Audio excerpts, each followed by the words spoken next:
เมียใส่ให้เก็บของเก็บหลังเก็บแอลเก็บหลังเก็บแอลมาหาคนเราบักนักๆคนยกได้เมียว่าคนนั้นเก็บแอล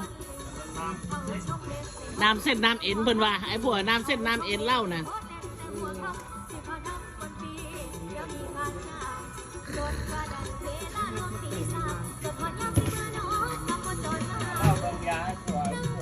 ให้ไปหาเหล้าดองยาให้ผัวมันกินได้ให้เส้นให้เอ็นมันตึงถ้าอยากตายเร็วก็จะไปหามาให้ก็ไปกันนี่ก็ดีไรไปทางนั้นเลยไปแล้ว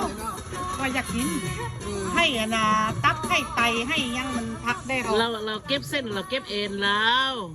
เราว่าเราเก็บเส้นเก็บเอ็นแล้วเราไปจะพูดหลายเก็บเส้นเก็บเอ็นก็คือถึงได้จะไปหาหมอล่ะเรายกหม้อบ่ไหวใส่ให้เรายกหม้อบ่ไหวหม้อบักแง่นี่เปลี่ยนมาใส่หม้อน้อยๆนี่แล้วก็พอสิยกได้อยู่ดอกมันเบาๆนึงเลยนะ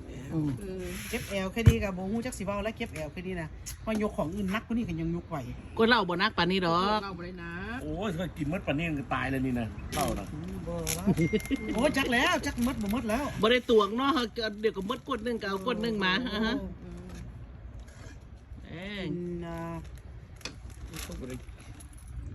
Can I bring